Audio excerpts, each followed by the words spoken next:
You know how it is, right? You start something new, maybe a project, a fitness thing, learning guitar. Yeah, you're all fired up. Totally. Got this clear picture, this real energy.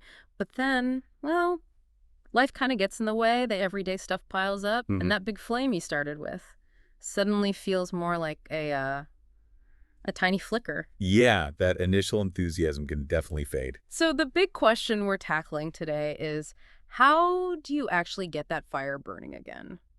How do you stay focused on what you originally set out to achieve? It's something pretty much everyone grapples with, I think, if you're trying to do anything significant. For sure. And we've been digging into this really interesting chat from the EDP English Dialogue podcast. They were exploring different ways to, keep that motivation alive. Right. So think of this as our deep dive into their conversation. We're pulling out the key stuff, the practical bits you can actually use. Exactly. Our mission here is to sort of distill the best insights from what they discussed, how to remember why you started, and really reconnect with those core reasons. Okay, let's get into it then. Why is that first reason, that initial motivation, why is it actually so crucial? Well, it seems like the power lies in that initial emotional connection. When you first decide, okay, I'm doing this, it's nearly always linked to a strong feeling, right? Yeah, like excitement or maybe a sense of duty or just a big dream you have. Precisely. And that feeling, that emotional hook, it's not just fluff. It's actually what fuels your perseverance. It's what helps you bounce back when, inevitably, things get tricky. It makes me think of someone deciding to run a marathon. Like, yeah, okay, fitness is part of it, Sure. but often there's something deeper, like maybe they're running to honor someone they lost or to prove to themselves they can overcome a huge challenge. That why is way more powerful than just, clocking miles. Absolutely. It digs much deeper. Yeah. And like you said earlier, life throws curveballs. Mm-hmm. Daily chores pile up. Unexpected problems appear. Maybe even that little voice of self-doubt starts nagging you. Oh, yeah, that voice. And all that stuff can really muddy the waters, make you forget why you were so passionate in the first place. And that's when it gets dangerous, isn't it? You just feel like you're going through the motions, the joy's gone, the real drive isn't there anymore. Exactly. So, okay, if that why is so important but also so easy to lose track of, what can people actually do? What are the steps to find it again? Well, the podcast we looked at laid out 5 pretty concrete actions, and I think they're really useful. The first one is about actively revisiting your goals and intentions. Sounds simple, maybe. It does sound simple, but actually setting aside time to consciously think back, what was it that lit that fire initially? It's surprisingly effective. They mentioned writing it down, right? Keeping those reasons somewhere you can see them, Mm. like in a journal or maybe one of those vision boards. Exactly. Yeah. Because a thought can just float away, can't it? Mm, But seeing your why written down day after day, it kind of reinforces it, makes it more solid, more real again. yeah, that makes sense. They had this great example, actually. A woman named Lisa. She started a bakery because she just loved baking, creating beautiful things. Okay. But then the reality of running a business, the stress, the long hours, and started to just, crush that initial joy. I can imagine that happens a lot. Right. So what she did was create a vision board, put up pictures of her dream bakery, quotes that inspired her. And having that constant visual reminder of her original passion, it apparently really helped her get back on track, find that focus again. That's really relatable. For anyone listening, maybe think about your own goals. Have you actually written down why they matter to you? Could be a good first step. Okay, so revisiting goals is number one. What's the second strategy? Second one is visualization. And this isn't just like idle daydreaming. Right. It's about intentionally creating a really vivid picture in your mind of the success you're aiming for and focusing on the positive impact achieving that goal will have. You want to make it feel almost real. Like athletes do, Hmm. mentally rehearsing a race or a game. Exactly like that. So if your goal is, say, a promotion at work, Okay. you'd visualize yourself actually in that new role, Yeah. feeling the satisfaction, tackling the new challenges. You mentally live the success before it happens. So it connects back to those initial positive feelings you had. Precisely. Yeah. It strengthens that desire. Yeah.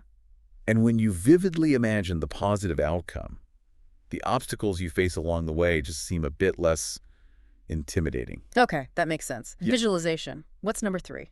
The third point was about surrounding yourself with support, building a solid support system. Friends, family. Yeah, friends, family who get what you're trying to do, or maybe joining a group or a community of people with similar goals. Ah, okay. Like-minded people. Right. And what's really key here, according to the discussion, is the mix of understanding and accountability you get from a network like that. How so? Well, when you share what you're going through with people who actually understand the challenges, Yeah. they can give you that vital encouragement when you hit a rough patch.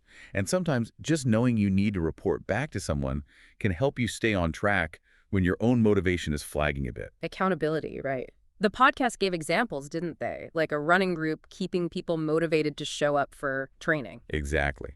And also an online writing community, people sharing drafts, getting feedback, staying inspired during that lonely novel writing process. So it shows different kinds of support work for different things. It's not just generic cheerleading. It's people who understand the specific struggles. Yes, precisely. So actively building that network or even just pinpointing one or two key people you can really lean on, that can make a huge difference in your ability to stick with it. Okay, support systems. That's number 3. What was the 4th strategy? Number 4 is all about celebrating the small victories. Ah, the little wins. Why is that so important when you've got this huge long-term goal? Well, it's mainly to fight that feeling of being totally overwhelmed, that sense that the finish line is just miles and miles away. Yeah, it can feel daunting. So by consciously acknowledging and maybe even rewarding yourself for the smaller milestones, like finishing a tough chapter of a report or finally nailing a difficult chord progression, Okay. you create this tangible sense of progress. It keeps that forward momentum going, which is just crucial. They use the marathon example again for this, right? They did, like celebrating hitting the 5K mark in your training, then the 10K, and so on, giving yourself little rewards along the way. And Lisa, the bakery owner. Yeah, she made a point of celebrating things like landing a big catering order or getting a bunch of really great customer reviews. Those small boosts really help morale and reinforce why you're doing it. It's like building your own little positive feedback loop. You achieve something small, you acknowledge it, and that gives you the juice to keep going. Exactly. Creates positive reinforcement. Okay, makes total sense. So revisiting goals, visualization, support systems, small wins. What's the final piece? Number 5. The 5th strategy is about being adaptable, being willing to adjust your approach when you need to. Because things rarely go exactly according to plan, right? Almost never. So the path to your goal isn't usually a straight line. You need flexibility. You need to be willing to change tactics if something isn't working. So if the way you're trying to do something isn't getting results, don't just bang your head against the wall. Look for another way. Pretty much. They stress being open to alternatives. The marathon runner example, again, maybe they get a minor injury. They can't just push through. They have to adapt their training, maybe add more rest, some cross-training. And Lisa, the baker. Her initial marketing ideas weren't really working. So she had to experiment, try social media, maybe local partnerships, until she found something that clicked for her business. So adapting isn't giving up on the goal itself. Not at all. It's not about losing sight of the original purpose. It's about being smart, finding new routes, new strategies to get there when obstacles pop up. It's about intelligent problem solving to keep moving forward. These 5 strategies seem really practical. Revisiting goals, visualizing success, getting support, celebrating small wins, and adapting. And they shared a story to kind of tie it all together. Yeah, a really good one about a guy named Tom. He decided to go back to school for his master's degree, Okay. but he was also working full-time. So a huge commitment. Wow, yeah. Initially, he was super motivated, really driven, but as you can imagine, the sheer workload just grounded him down. Yeah. He hit burnout, started having serious doubts about whether he could actually finish. That sounds tough. How did he turn it around? Well, he used these principles.